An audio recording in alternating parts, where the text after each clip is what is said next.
Hey there, what's going on? So my daughter was dropped off close to school this morning, but never made it. I went to pick her up from school. I'm sorry, one second. Yeah. This is 28-year-old Jen Soto and her boyfriend, 37-year-old Stephan Sterns. They just reported that their daughter, 13-year-old Maddie, has been missing for 8 hours. So she was supposed to be dropped off at school, didn't make it to school. Didn't make it to school. I went to pick her up from school today, Okay. and I got an email from the school saying she was absent, but I also messaged her teacher, and he looked at her entire attendance today and saw that she was completely not at school today either. Okay.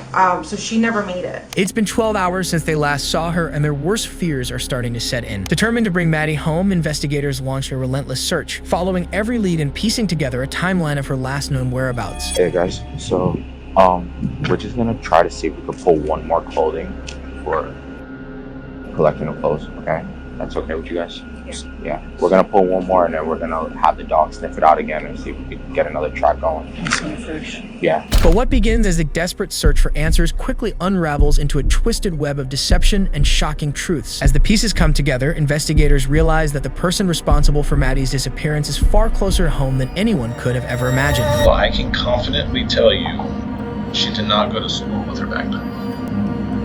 How's that? Because we found it in the trash. Do you have any idea where she could be? This is just one of the 3 cases we'll be covering in this video times evil parents were caught on camera.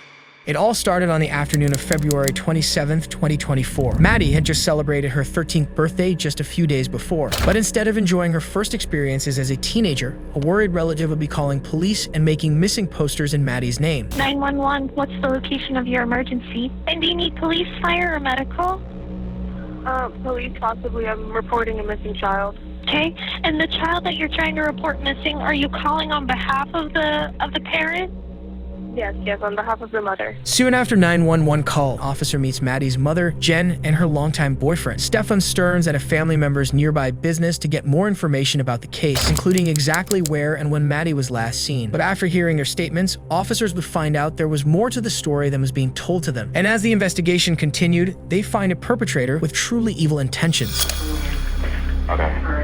So she was supposed to be dropped off at school, didn't make it to school. Didn't make it to school. I went to pick her up from school today, and she never came out.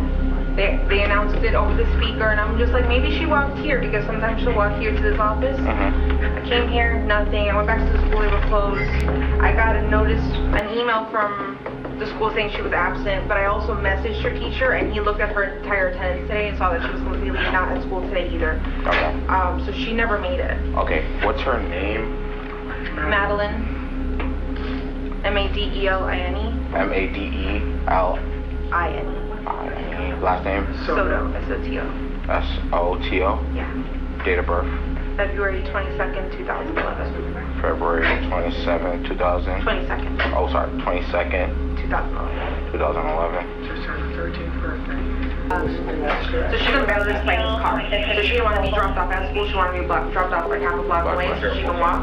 It's an image thing. She's in the face. But he dropped her off half a block away and drove away. Did she ever go to school though?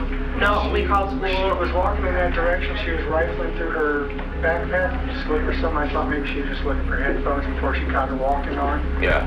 But she was just kind of, shambling over in that direction. It looked the same as any other morning. Okay. And when was the last time you seen her? Do you know around what time? Around 8:30, 8:40 when we dropped her off. How tall is she? 5'1".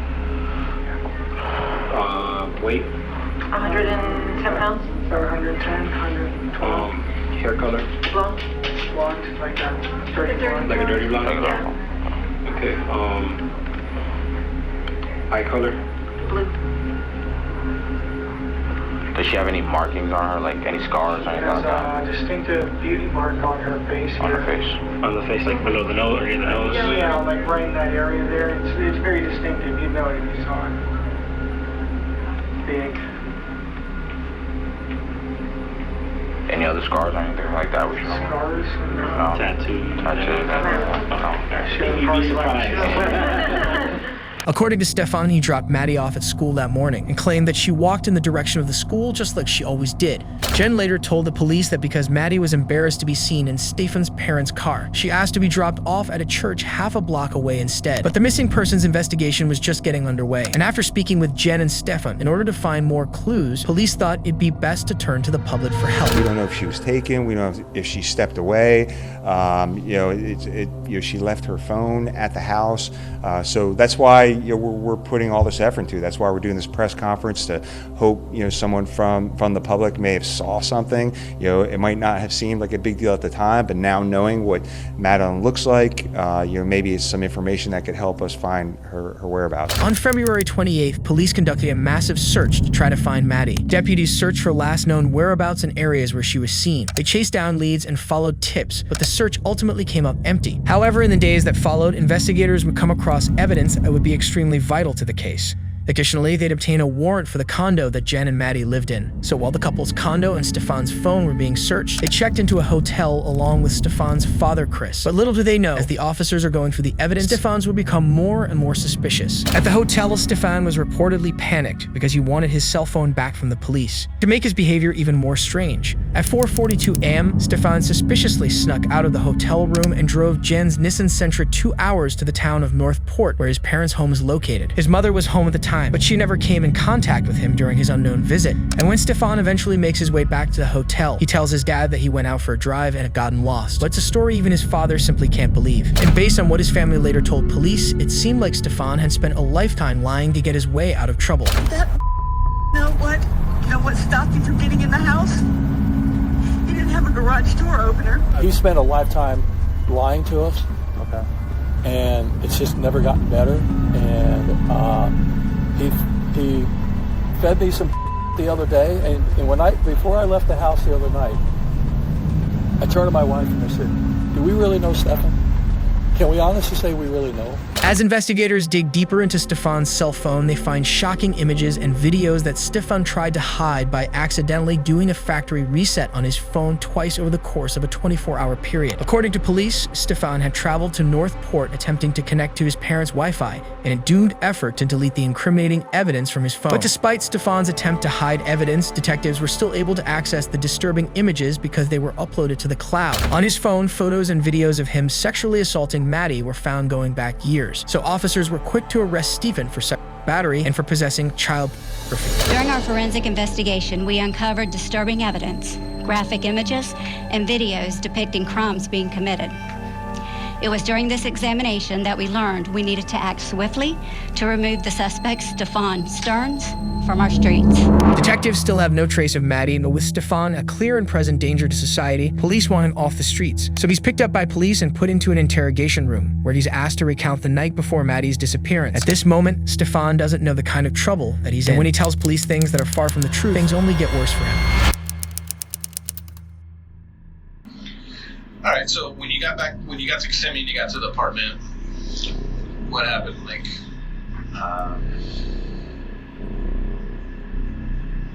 Made some dinner, made some ramen. Don't know how I made my ramen.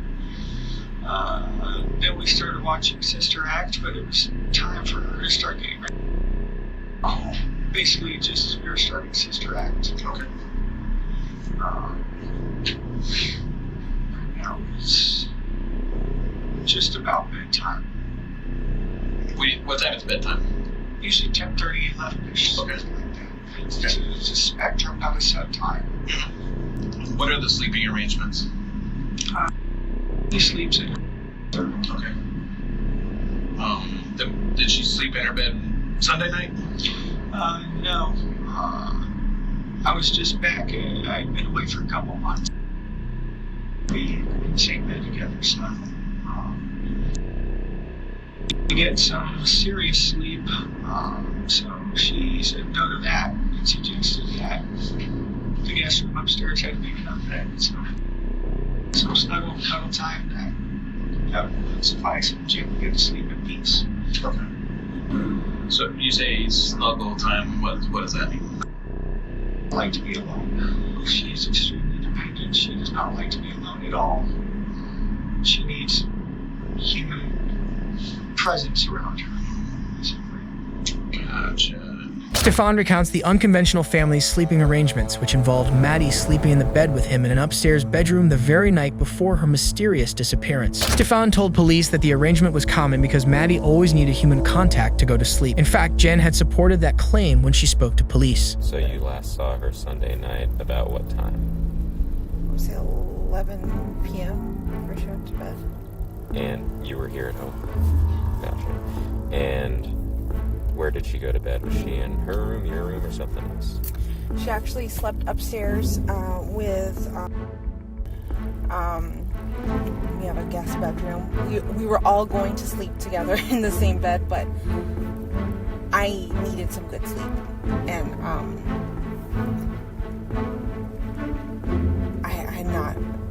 I got a new job recently. I haven't been well rested. I needed some sleep. So I asked, hey, can you guys go to the guest bedroom upstairs? I knew he was going to get her ready. Jen knew of Stephan's behavior with Maddie, and Stephan used that knowledge to try to look innocent. But Stephan was all too familiar with pretending to be innocent, because during his interview with reporters after Maddie's disappearance, Stephan looks emotional, but in reality, he was hiding his true nature. All right, so Stephan, you seem very emotional right now. Explain to us. I dropped her off. Everything looked fine when I drove away. It's the last time we saw her. But Stephan wouldn't be able to feign innocence much longer because as his interrogation continued, he'd be faced with the facts. You leave, you take her to school, in your car? Yeah. Okay. And what kind of car do you have? It's a Lincoln. It's actually my parents' car, because my car is down south. It needs maintenance, and we're scared to drive it too much. So I'm driving a Lincoln right now. That's when we drove over to her school area, and I dropped her off where I dropped her off. Okay. Do you remember where you dropped her off? Yeah, it was the stretch of road. I forget there's a street name. It was the stretch of road that the school is on. You make a right onto it. It goes down a little ways. There's some communities over here, and then up further there's a church, and there's the overpass and the school on the other side of the overpass right there. I dropped her off on that stretch where the communities are. Was she by herself when you dropped her, or was her friends there? Yeah, she was by herself. She said she was going to go find her friends and hang out, wait for them to show up. Okay. It was still early. Where did you go after that? Like, did you see her walk towards the... I saw her making her way towards the direction of the school, but she was like kind of shuffle steps. She was meandering her way there. She was rummaging through her backpack for something. I assumed she was looking for headphones, maybe. But as it turns out, she did leave her phone at home that day, so she might have actually been looking for her phone. Alright, so she's walking towards the school. Do you continue straight when you leave, or do you turn around? I turned around and went back the other way. I was watching her in my rearview mirror. And she was going the right direction, so it looked okay. Stephan claims that Maddie left her cell phone at home that day, but it may be a purposeful attempt by him to hide her GPS coordinates from investigators. But things are about to get even stranger. So you say she was conked out and on the way there. You said you took her to school, or you were on her way to school, you needed to turn around to get your clicker. Correct. Was she sleeping then too? She was, yeah. Okay. It had been an early morning, so I figured it'd be fine to let her sleep in the car, right? Okay. Did you take any trash out from the apartment? The night before, I think I did. I'm not sure. I took the trash out at some point, but I don't remember if it was the night before or it was the morning of. Yeah, sometimes we get trash bags piling up by the door. To see them. Stephan tells detectives that since they were early for school, he used the time to go back home to get his garage door opener while Maddie slept. But multiple cameras showed her slumped over in the car's passenger seat with her hoodie over her head. So investigators believe that at this point, she was already dead. But that wasn't the only suspicious thing caught on security cameras. There's cameras all over the place, as you can imagine. Nowadays, cameras are everywhere. Okay. So we see you coming in. at the guard shack. Okay. We see you go by the dumpster. There was things in that trash bag that got thrown away that probably shouldn't have been thrown away. We'll get that in a minute. But right now, our main focus is finding. That is our number one focus right now. Do you have any idea where she may be? No. None whatsoever. At 7:35 a.m. on the morning of Maddie's disappearance, Stephan was caught on security footage throwing items away into a dumpster. In the trash, investigators found Maddie's school laptop, backpack, and a white Croc that matched one found in her mother's bedroom. So at this point in the interrogation, it was time for the detectives to confront Stephan on his web of lies and lay down the wall. Do you have a Google account? Yeah. Do you save pictures to your Google account? Sometimes. Or is it automatically? I know sometimes phones sync to a cloud and. Yeah, I think it backs up to Google. And then sometimes when you reset your phone and your phone updates and puts these apps back on your phone, sometimes they will put the images back on your phone. Not sure. Okay. Do you have any? Oh, I assume so. Do you have any pictures of you? Probably. We went to Disney, took selfies on the train. She got back from Puerto Rico and had her hair braided. We have pictures of that. To be brutally honest with you, there's your phone. And I'm pretty sure you know what some of those pictures are about. You're a very intelligent person.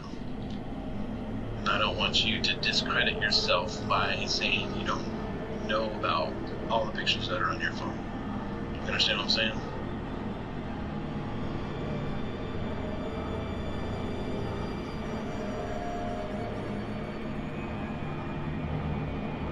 So do you want to add to the list of pictures?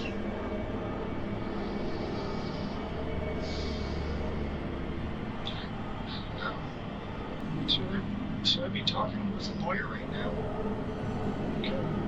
I'd like to try to help. I feel like I should probably have a lawyer present at this point. So you're wanting an attorney? Yeah, I think so. Okay. That can happen. I want to let you know you're not free to leave. You're being detained, okay?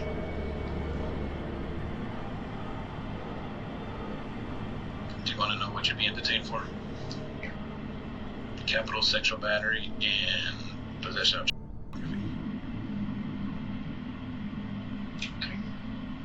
Now an inmate of Osceola County Corrections, Stephan has served a warrant for his body to be searched for evidence.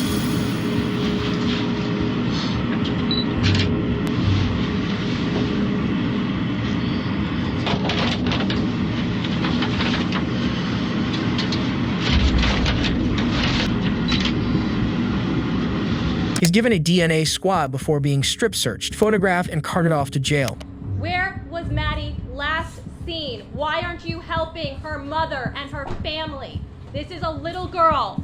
Help them find Maddie. Where is Maddie? Where is she? What did you do with her? On Friday, March 1st, Maddie's body is found in a wooded area. And they found her body around 4:30 this afternoon, according to the sheriff's office, in a very wooded area. And a source tells Fox 35 that it takes a couple of miles to get to where her body was found by foot. Stephan's father finds thumb drives in his storage unit that belong to his son. He gives them to police, who find more than 35,000 images of child abuse material, 1,500 of which contained Maddie. Stephan is charged with first-degree murder, sexual battery, molestation, and possession of child abuse material. He's currently awaiting trial and faces the death penalty if convicted. When police search Maddie's phone, they find a heartbreaking message she'd written to herself stating that she intended to go live in the woods when she turned 13. The community gathered at Hunters Creek Middle School to honor the memory of Maddie, the girl who always had a smile on her face despite the nightmare that was awaiting her at home. Hundreds of community members gathered in front of Hunters Creek Middle School in honor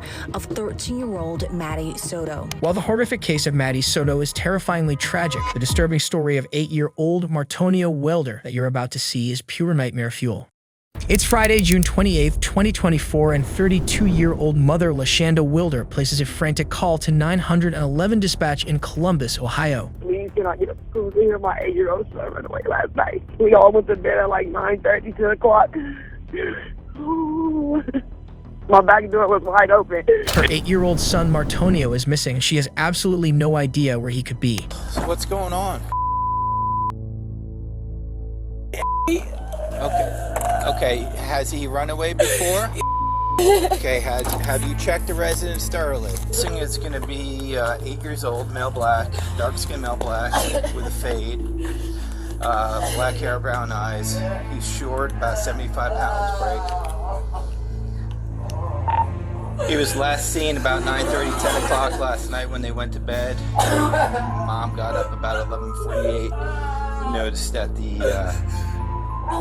back door was open, and he's run away 3 times before. So if we can have units circulate some parks and areas around here, we're going to go ahead and search the house. An officer quickly arrives at Lashanda's home to learn more information about the missing boy and learns that this isn't the first time he's tried to run away from home. In fact, police are very familiar with Lashanda and her family and have been called to her home 13 times since January of 2023. The officer also speaks with Lashanda's partner, 33-year-old Johnna Lowe, about anywhere Martonio could be hiding. So we have, other than the park and then the neighbor's house, where does the neighbor live that he was found at? Okay, so there's no family or friends around? No, no other family or friends. What? I haven't seen nobody out when I walked around the house. All right. Hello. Yes, sir. Have you seen him at all recently? No, sir. No? Thank you. See him recently? No? All right. You scared me. Is that the only picture? Yeah, that's the recent one. Have you seen him recently? No?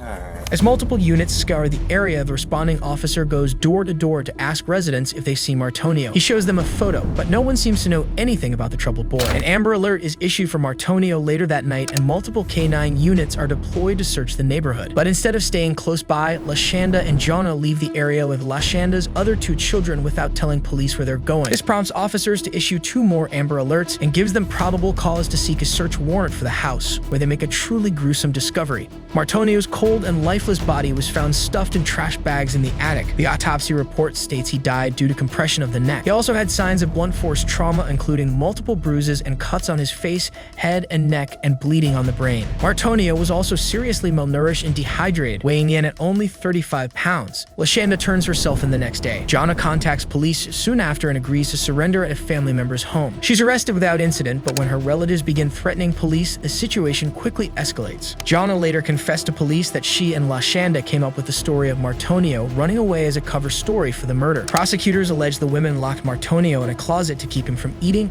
and regularly beat and choked him with extension cords. Lashanda and Johnna were both charged with murder, abuse of a corpse, felonious assault, endangering children, and tampering with evidence. The story of Martonio Wilder is horrific, but how does it compare to the case of Nicola Priest, a disturbed mother in England who beat her child to death for interrupting her intimate time with a boyfriend?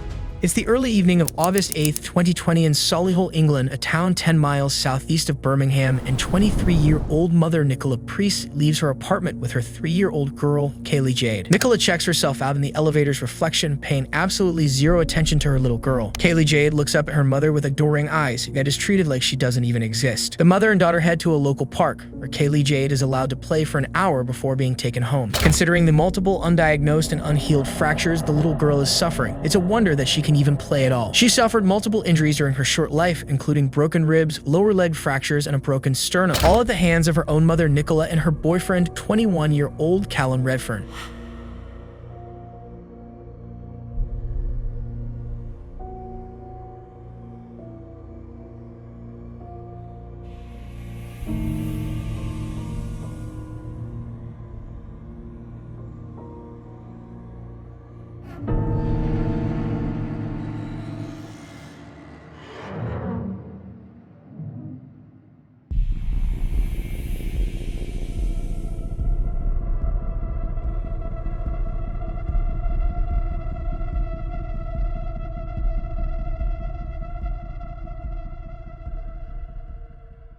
This footage of Kaylee Jade is the last time she was ever seen. Callum arrives a short time later and Nicola tries to put the child to bed. But when Kaylee Jade won't go to sleep and interrupts the couple having sex, they simply beat her to death. Nicola calls emergency services the next morning to report that Kaylee Jade isn't breathing. They arrived shortly after, but it was already far too late. She died from severe chest and abdominal injuries. Nicola was found guilty of child cruelty and manslaughter in the death of Kaylee Jade, but was cleared of murder. She was sentenced to 15 years in prison. Callum was found guilty of manslaughter and sentenced to 14 years in prison.